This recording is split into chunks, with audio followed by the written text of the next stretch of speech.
Һорау: никах укыту өчен кыз кешенең ата-әсәһенә әйтмәенсә укытырга буламы?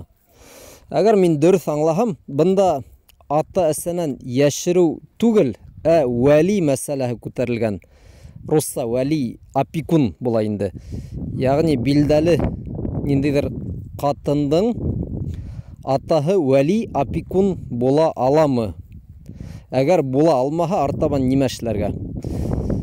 Мана ата-әсәгә әйтмәү, кардәшләр, хатта ата-әсәһе кыздың теге бөтенләй дингә каршы булһа, дин менән килешмәһә лә бөтенләй, барыбер ул ата-әсәнең билдәле хакы кала.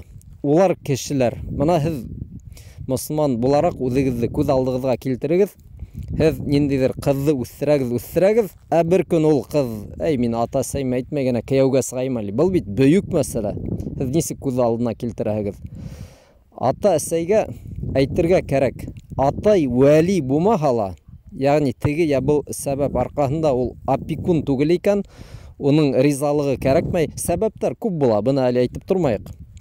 Кайһы бер атайлар бөтенләй белмәй инде кызларның нисек үскәндәрен, катнашмагандар һәм башкаһы айырым яшәгәннәр, сәбәптәр күп була ала. Барыбер ата-әсәй ул иң азында теге күңелдәрен кырмас өчен уларга әйтергә кәрәк, кардәшләр. Бул бик куркыныч мәсьәлә ул. Еш осрай торган. Ниндидер кыз бала үсеп итәлә. Минең атайым шундый бындай, әсәйем дә бик үк яхшы кеше түгел дигән һымаграк, үзе тотала кияүгә сыгып китә.